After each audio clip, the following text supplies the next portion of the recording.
Hello, everyone, and welcome to episode 3 of The Chosen One. Clone Wars Season 7 comes out this Friday. The 2022 Star Wars movie is director, and Battlefront 2 Celebration Edition update. Is it any good? Those are the headlines, and we're going to get into them all today.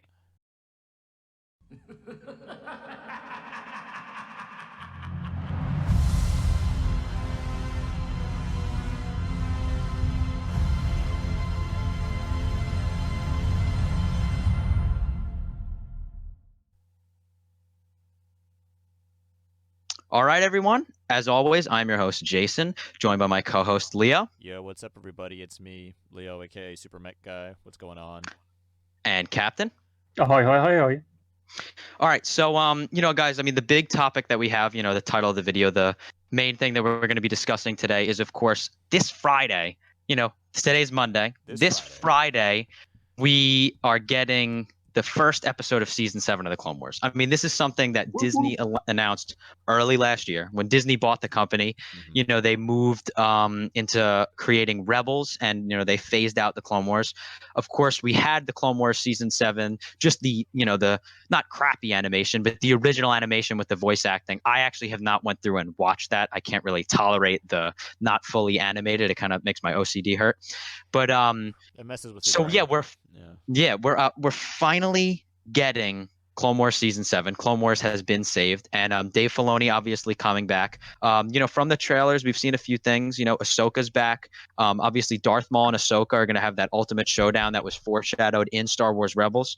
And, I don't know if, Captain, you want to touch on this, but it almost seems like Dave Filoni kind of had this thing always planned out as if he was going to come back to it, because we know how much he loves the character of Ahsoka. He brought her back for Rebels, so we knew that obviously somehow she came back into things in between the time of Clone Wars at the end of Clone Wars Season 5 when she left, and then to the when she appeared in Star Wars Rebels. So I don't know if you want to touch on anything about how Dave Filoni kind of always had this planned out, because that's what it seems to be. I think he has had this thing planned out since the beginning. Well, maybe not the beginning of the Clone Wars, but I'd say like of Season 6, because he knew that. I'm pretty sure he mentioned in an interview he knew that he wanted to put Ahsoka down that route of like showing that the Jedi have flaws. Yeah, almost like a Qui-Gon Jinn type character. Yeah, kind of the Jedi Order and the Council. A grey Jedi. Yeah. But I think he knew, and if Season 7 was to have been made back then, I think he knew exactly what the Ahsoka arc would entail and how it would end. But given that it's been off the air for a couple of years, I think he's had time to sit down and refine it. So it's most likely going to be like this this mashup of two worlds of like the production that he had done beforehand. Because I know for a fact that I've worked with people who have done TV shows before, because I used to do sound and stuff like that, and I've spoken to writers, and most writers have something that is about 3 to 4 episodes ahead, and if it's coming to the end of a season, they most likely have the beginning of an arc for several major characters, depending on the TV show, planned out in order to set up the ending and how you. So I bet you like it's money or something that Dave Filoni knew where he wanted to go with it, but because they cancelled it, he's probably had time to sit down and reevaluate the story, and then come back to Disney and be like, "Look, take it, make it. Let's finish this. Finally, come on." Yeah, I mean, Kathleen Kennedy has certainly got a lot of criticism, and I have criticism towards her. Yeah, I know you two have as well. We're all not fond of the new Disney Star Wars era as a whole, but something that I'm really, really looking forward to in this season is obviously the whole Ahsoka Darth Maul dynamic, because we get like that as as if they. Yeah, as in Rebels, we kind of get as if they've had a showdown in the past, which we never saw in the Clone Wars until obviously their showdown in the Jedi Temple, which we got a glimpse of in the trailer. And now, I mean, I think the main thing that I want to see, and as heartbreaking as it's going to be, and I mean, the trailer has already showed us that Clone Wars Season 7 is going to be overlapping with the events of Revenge of the Sith. And that was something that apparently Dave Filoni has always wanted to do. That's always where he wanted to take the end of the series. Yeah. And I mean, Order 66 was always an emotional scene in Star Wars, even, for me as a child when I didn't really understand it as much when the movie first came out. But it was still a very, it was still, Kiadi Moody, all them. It was still a very emotional scene for Star Wars fans of all generations, of all ages. Definitely. And we got a glimpse of that in Jedi Fallen Order. I'm not sure if either of you guys went through and played it, but there's a big scene of when Cal's escaping the on the ship, right? Yeah, on the ship, on the Venator class destroyer, when he's escaping that with his master, and then they get into escape pod and his master dies after being wounded in battle with the clone troopers. But you see that kind of like up close firsthand from the point of view of a young Padawan who's now being turned on by clone troopers, someone who's probably just like 10. I'm not sure how old he is in that cutscene, but I mean, this season, as heartbreaking as it's going to be to see everything again, I really hope we see some sort of dark side Anakin. I mean, we got a glimpse in that trailer of, you could see almost the yellowish tint in his eyes, the evilness overcoming him. And I just really, really can't wait to see Anakin go dark again in this. And because it's something that I think we didn't really get enough of in Revenge of the Sith, with that bad guy Anakin before he even turned into Darth Vader. And I think we're going to get a lot of that in here. There's going to be a lot of overlap, and we're going to see a lot more chaos in Order 66. And also, it foreshadowed that we could Rex. We're gonna get to see how Rex escapes the rest of the clones, and why he doesn't go through. Yeah, and then, which of course was explored in the whole Fives arc about revealing the chip, and we know that Rex took the chip out along with Gregor and Wolf, because we saw them in Rebels. But we get to really see how he actually escapes the whole Order 66 situation.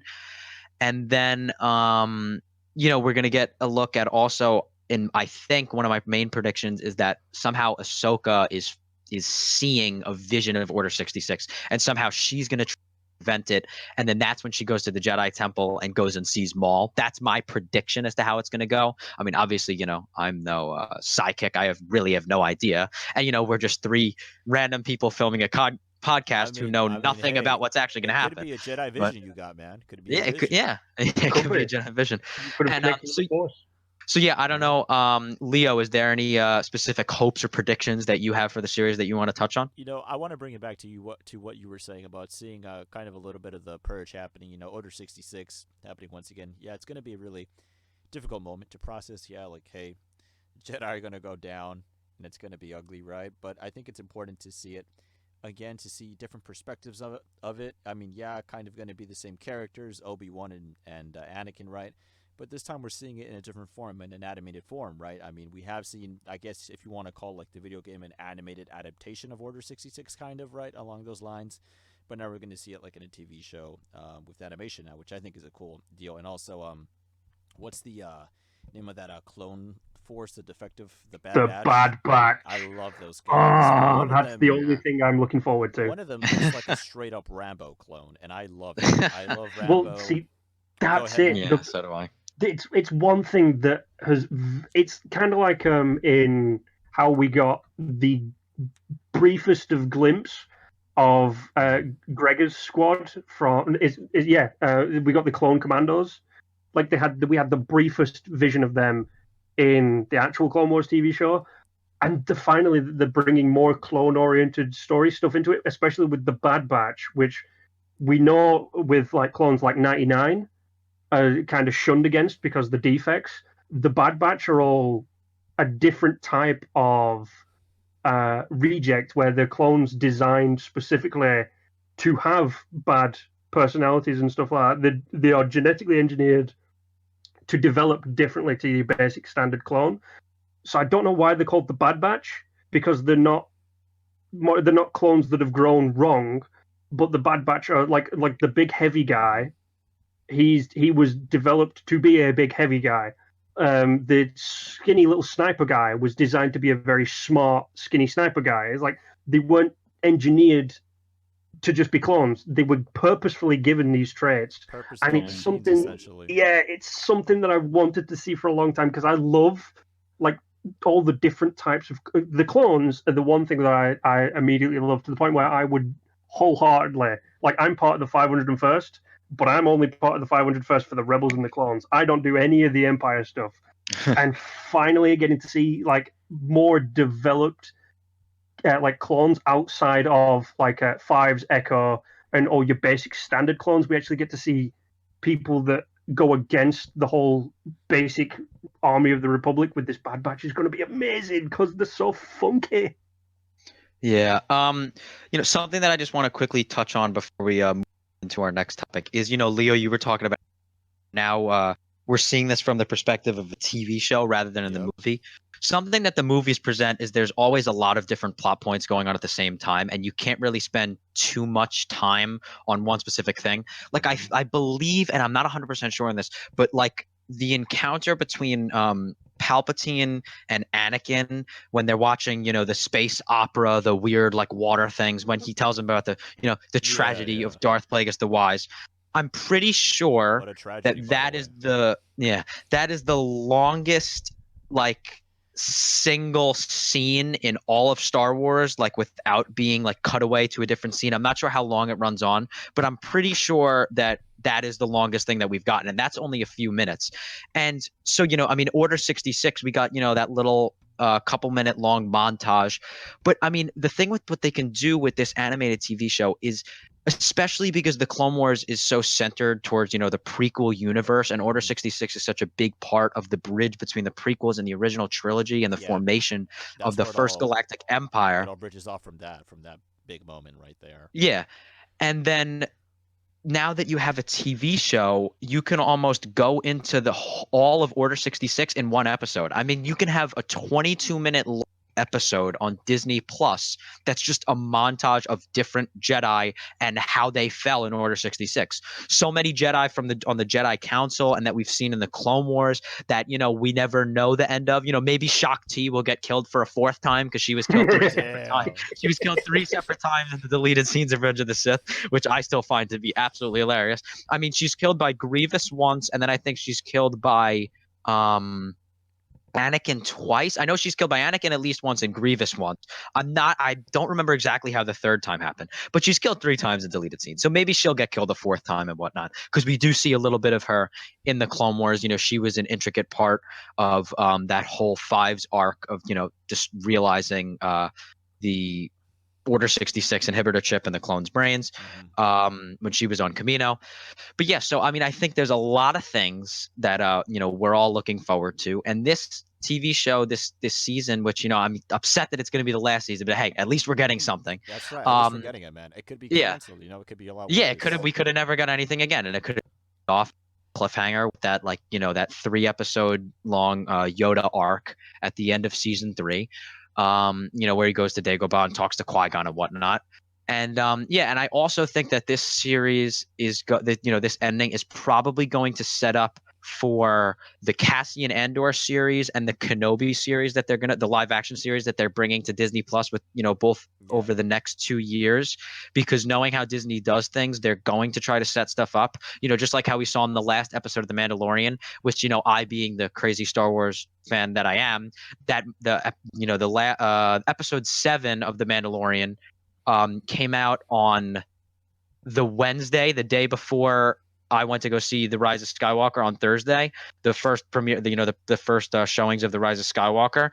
And most people watched The Rise of Skywalker without having watched episode 7 of The Mandalorian, and they didn't realize that the Force healing was introduced the day before. But when I saw Rey do it in episode 9, I was like, oh, Baby Yoda just did that yesterday. So it was something that to me wasn't as like shocking, like, oh my God, how'd she do that? Because Baby Yoda just did it in episode 7. So I think that they're going to be, setting stuff up. Maybe we'll get Yoda going to Dagobah, and maybe we'll get a little bit of Obi-Wan on Tatooine after he gives Luke to Uncle Owen and Aunt Beru.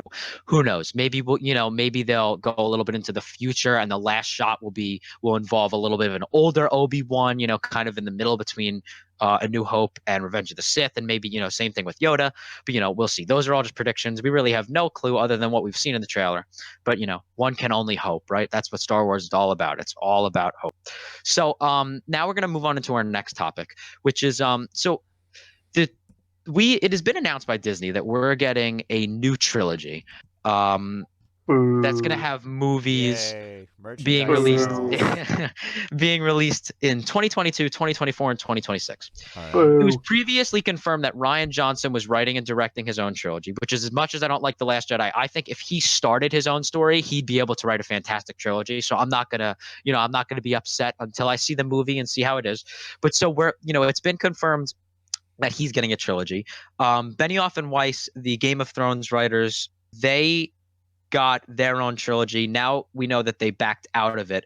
Rian Johnson has not said anything about his movie. I mean, his trilogy, they keep asking him. They say, he's saying he hasn't written it yet. He wants to focus on other movies. Now he's writing Knives Out 2. So if he's writing Knives Out 2, I mean, that movie was, did really successful. If he's writing Knives Out 2, we don't know how much time he really has to put into a Star Wars movie. So I don't really think that this 2022 movie is going to be the Rian Johnson trilogy. I think if the Rian Johnson trilogy is still going to happen, it'll probably take place in 2023, 2025, and 2027, filling in the years in between that trilogy starting in 2022. Now, the only real big, somewhat credible rumors that we've gotten about this 2022 movie and the subsequent trilogy that will follow in 2024 and 2026 is that it's been speculated and it's been rumored by makingstarwars.net and a lot of bigger Star Wars channels and websites that have leaked credible stuff in the past. Some of the same people that basically leaked all of episode 9, which I didn't look at those leaks, so I didn't have episode 9 spoiled, but I know a lot of people and a lot of YouTubers that read those leaks and had the whole movie spoiled for them. But basically a lot of this stuff is all hinting to this 2022 movie being taking place in this era called the High Republic. This era, the Old Republic, is officially now canon. Not how far, canon again, because, we had the video games and a lot of books that are now legends, but officially canonized in the fact that the name The Old Republic was mentioned, it was referenced in a comic series that was released within the last month. I don't remember which Marvel Star Wars comic series it was, but it was confirmed in those Marvel comic series. And then the era of the High Republic was also referred to. And the rumors have been going towards that the High Republic is an era set about 450 years before the events of the prequels. That this movie is going to take place in that era. The Darth Bane rule of 2 was already established. Now, here's the thing. Obviously, if this movie is real, we're going to have the Jedi Order just like we saw them in the prequels, maybe even a little bit powerful, a little bit more powerful, or a little bit less powerful than what we saw in the prequels. And then we're going to have the Sith. But the problem is that, which is canon, is in the prequels, Yoda says, that the Sith have been in hiding for 1,000 years. Since the Old Republic, since the war between the Sith and the Jedi, they've been in hiding. Darth Bane obviously created the rule of 2, and we know the Sith have been around for all that time, but, they haven't revealed themselves to the Jedi, as Darth Maul says in episode 1, at last we revealed ourselves to the Jedi, at last we'll have our revenge. And so the rule of 2, it's said in the rumors that the rule of 2 is established. So we're going to see some Sith, but then, we can't really have the Sith and the Jedi meet each other unless the Jedi die, and then they can't report it to the rest of the Jedi. But so it'll be interesting to see where they go with this, because, you got to have a Sith and Jedi clash at some point. But that means the Jedi, whoever the Jedi is going to have to die, because the rest of the Jedi Order cannot know about this. I'm like, you said it was 400 before the prequels, yeah? Yeah, about 450 years before the prequels, I believe. So, just for a bit of context, the Old Republic games, which have, like, the Starforge in it, how many years before are they? I'm not exactly sure, but I believe that it's like I believe the Old Republic said to be like about 1,000. Oh, man. Do you know what? I was just thinking, because obviously the Sith have to turn up somehow, and a Jedi has to fight them somehow. It would be a lot better if we actually went further back in time to when the Sith were the actual race of and the they were Sith, dominant, and they were the red horned looking people that kind of look like not the devil, but they kind of look like the Red Skull but it would also be nice to show that because back then it wasn't the Jedi, it was the Jedi. Mm-hmm. Good point. That's what they called themselves, and they weren't all Jeddah, peacekeepers. right? The planet Jeddah. No, these were actually, it might be Jedi. I don't know, but they didn't call themselves Jedi. They called themselves Jedi, and they were more oriented towards the Force and not fighting. And then the Galactic Keepers Republic was of like peace. Yeah, this was before they joined the Galactic Republic. There's a couple of nice stories on it as well, where like they actually get pretty dark, and a group of them kill a bunch of their own Padawans, which is kind of weird. Oh, is that yeah, they No have wonder like a that's not Force good. Vision, Beardy? Like yeah, they have yeah. but I think I know which one. But it would be a lot better to go back then, because that's when the force powers and force fighting was more dominant than lightsabers. Dude, they should So- go back Yeah. to when proto sabers were a thing. Imagine how Well, different when they have the combat- backpack, Yeah, like you can just cut the power cord. Boom, you already disabled your opponent. it's like, oh no, whatever will I do? Yeah. So yeah, obviously, there's a lot of speculation, like you guys were just where they can take this. There's also that Yoda is going to be this young Yoda. I mean, are they going to go with the CGI prequel Yoda, or are they going to go with the puppet? I mean, I don't know how they're going to do the puppet with him jumping around with his CGI. little green lightsaber, as George Lucas famously said. But then another question that has arisen is who's going to direct this movie, because we really know nothing about it. The only person that has really been linked significantly to this is Taika Waititi. Taika Waititi voiced IG-11 in The Mandalorian, and he also directed the episode 8 of The Mandalorian, which a lot of people say, and I kind of agree, is the best actually, well, maybe I think it's the best episode, but my personal favorite's episode 3. But that episode 8 of The Mandalorian was the best in the series. A lot of people believe that.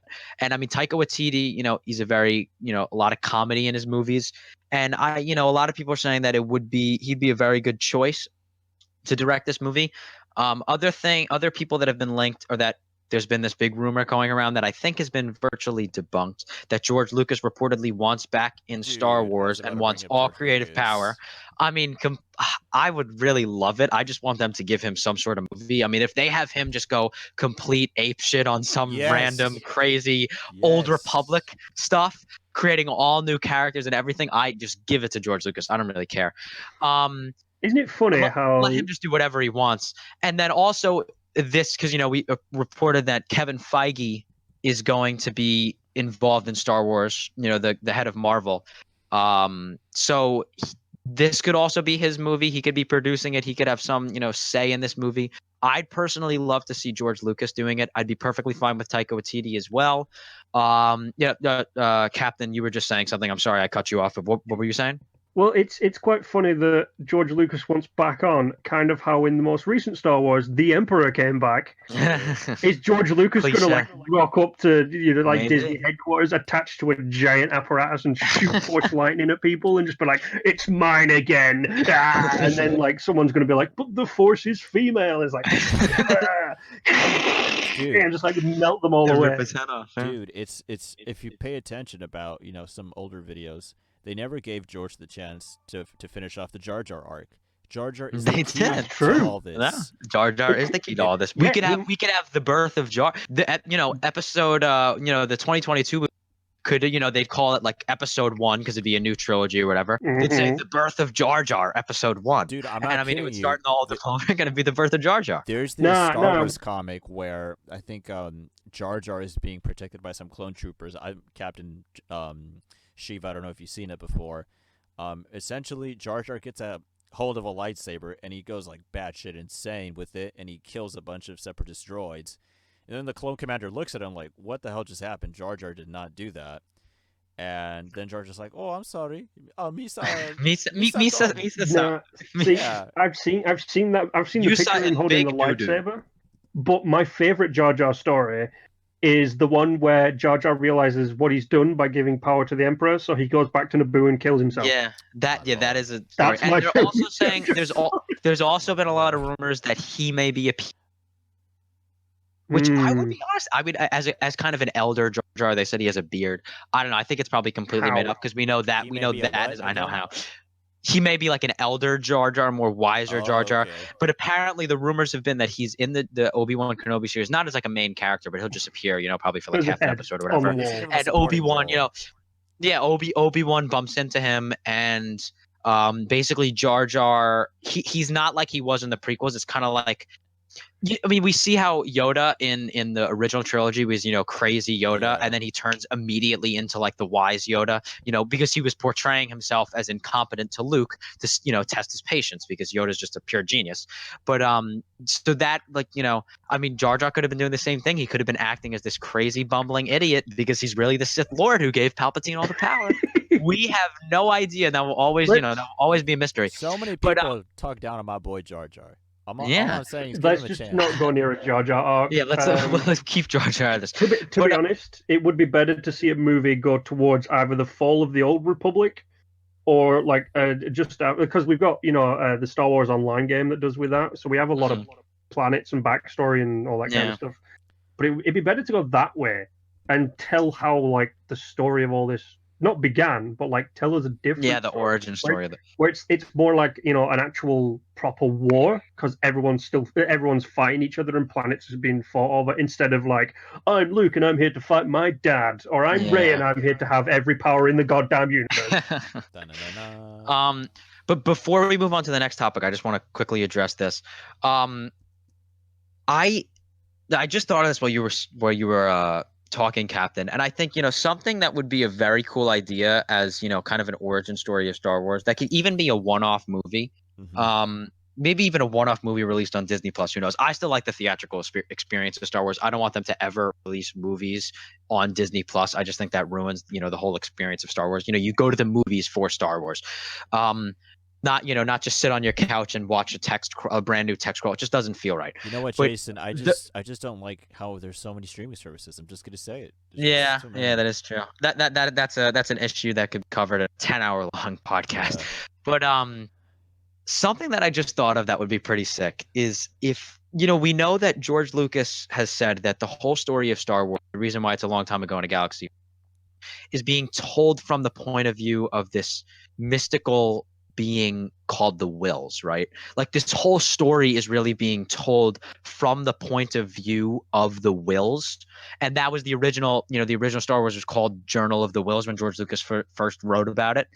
And I do remember back when Kevin Smith said that he was on the set of episode 9, and at the end he said the ending shot will blow your mind.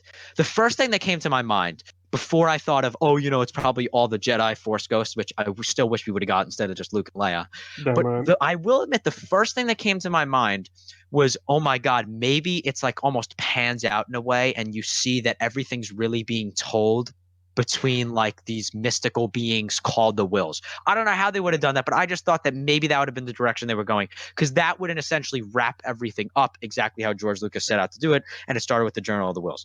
But so I think a cool idea as an origin story, which wouldn't necessarily be this 2022 movie that has a subsequent trilogy following it, because I still think the Old Republic or this new High Republic era would work fantastically for that trilogy. But a cool origin story, I'd love to see something like that.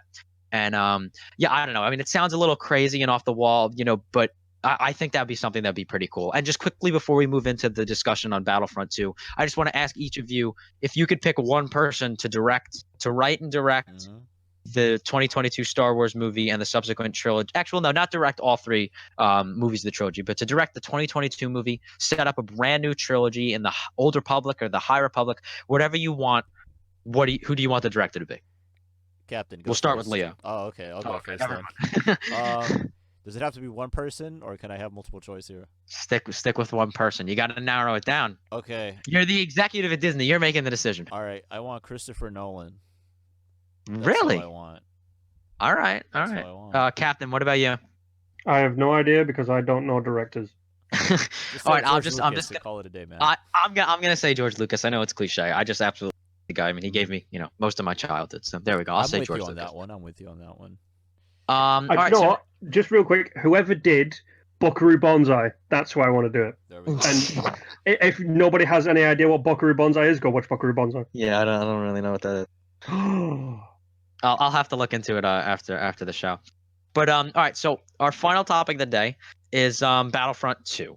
Battlefront 2 was released back in November of 2017. I was somebody who was incredibly hyped for the game. I got it on launch day despite all of the horrific setbacks that it went through, and the whole microtransaction controversy, and nobody bought the game because they said, oh, it has microtransactions, even though the common misconception that people don't realize is that when they actually released the game, there was not one microtransaction because they took them all away. The only microtransactions they added was recently in what's called the Celebration Edition, which I purchased for, I think it was like $18 with Xbox Live Gold.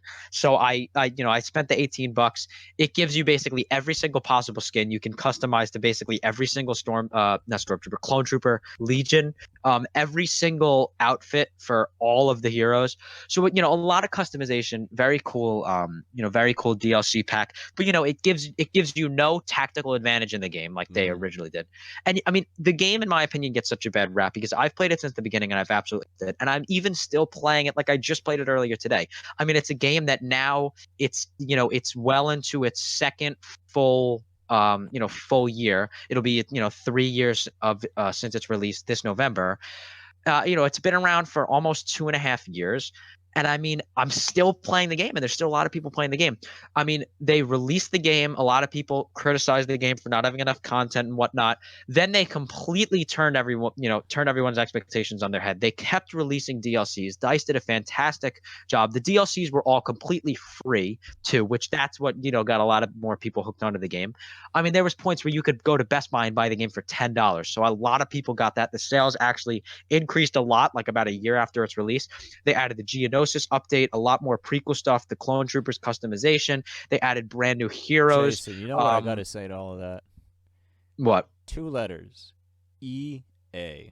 Yeah, That's why we have a lot of EA shit videos on this channel.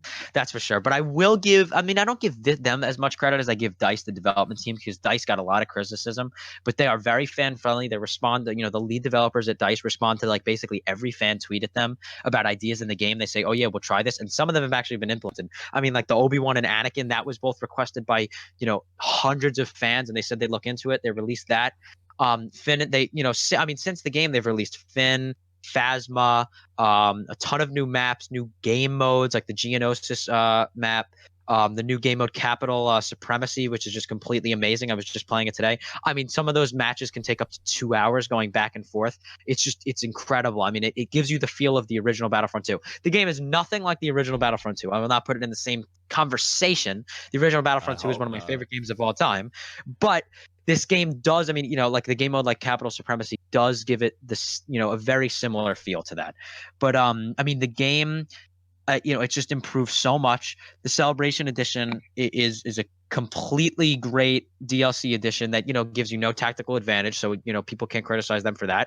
If you want to buy it to get the customization, go ahead and buy it. That's what I did. I have all the customization. I change all my clone troopers. I change my Luke into the Hoth outfit, or my I can change Han Solo into the Alden Ehrenreich Han Solo from movie Solo. I mean, there's just so much new content. And now they're saying they're going back into the Age of Rebellion, so there's going to be more original trilogy content, probably a new map. There's just been so much stuff that's added. The Celebration Edition's fantastic. The new Rise of Skywalker update's fantastic. Obviously, I'm talking great about the game. I don't know if you guys play it or how often you played it, or if you ever played it. Yeah, so, what do you, we'll start with Captain, then we'll go to Leo. Captain, have you been playing it recently? And, what do you think about the game as a whole? And what are your opinions on the recent content that they've added? I think the last time I played it was about a week or two ago. And when it comes to like game modes and stuff, Capital Supremacy is my thing, to the point where I and 3 other people held an entire reactor room for half an hour. We did not let that entire. Yeah. We you can play. I was in a match that took an hour and a half today.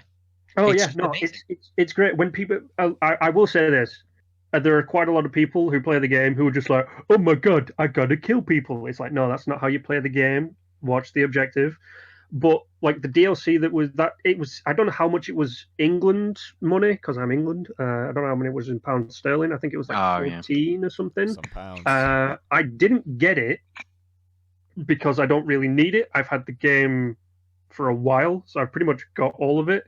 And I don't like some of the customizations. Like at the minute I run, I think I do the the 212 Star Core, which is kind of my on phase 2. I only run phase 2 armor for and I only really run clones. I hate droids. I only hate run the droids. Phase 2. I don't like the droids that But much. I've also got the scout armor, like the Kashyyyk scout armor for episode 3, and I run that. So, and my officer is the actual officer. It's the human guy without any of the armor, because you don't see anybody run that. And I run that just because people are like, oh my god, we must protect him. So everybody gangs up around you, and you create an impenetrable wall that these droids aren't going to push through. But the DLC, I will say, is completely worth it, because you can actually get the game pretty cheap. Yeah, you can definitely. Here, I'll look it up. Continue talking. I was about to look it up as well on my iPad. But yeah, you can get it pretty cheap, and then to add on the extra edition stuff. You can get it at Target right now for $20.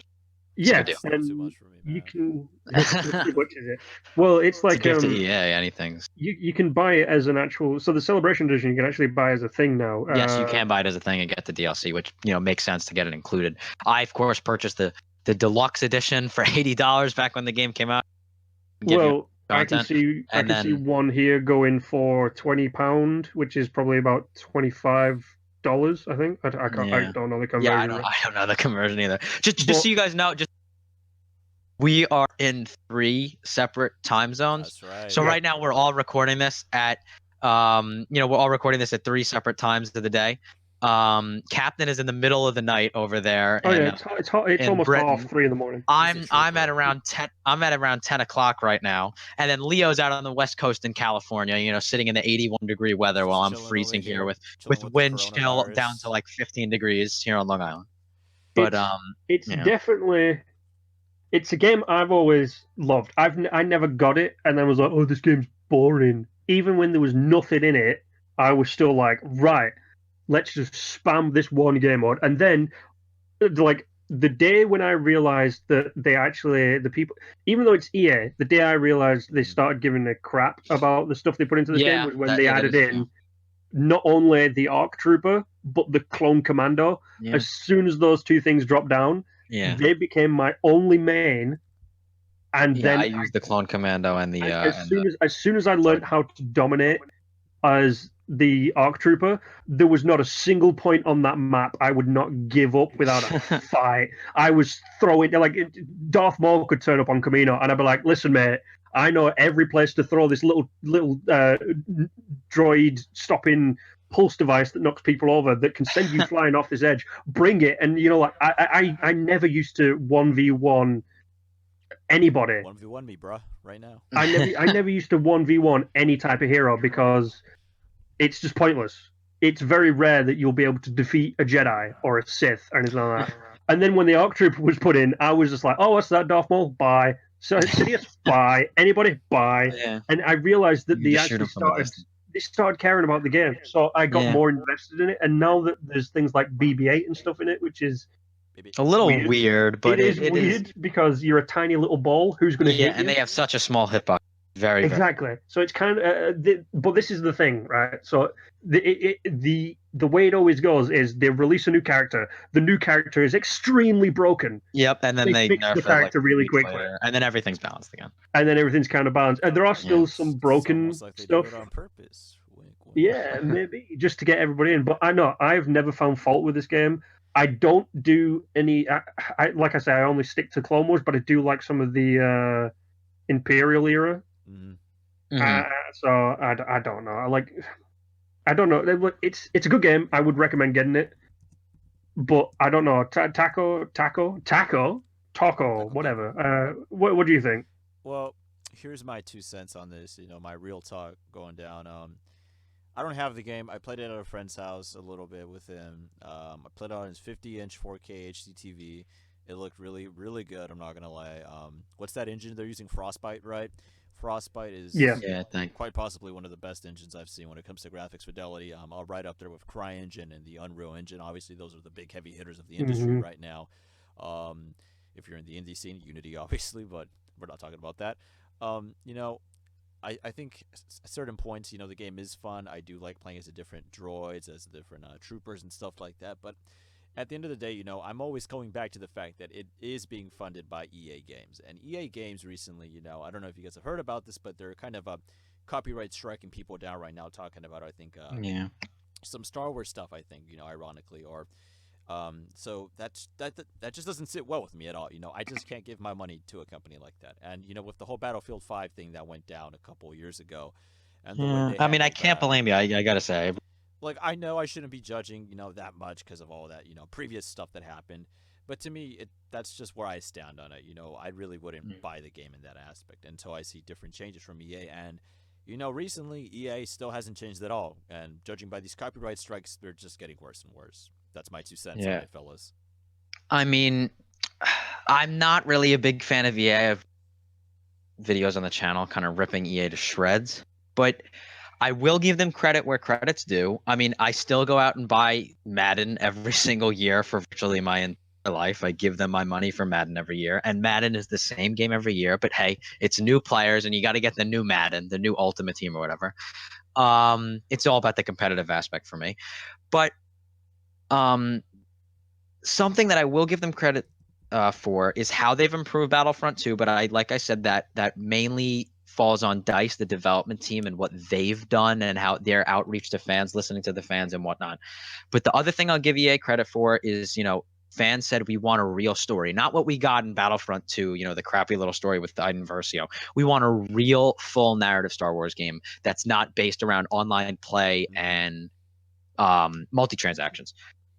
Now, we got Jedi Fallen Order, which was a completely brilliantly made, fantastic, amazing game that is under EA's web, but made by Respawn Entertainment, the people who made Titanfall and Titanfall 2. Titanfall 2 is amazing. I love the Titanfall games as well. Call of Duty devs also on that team. Don't forget about that.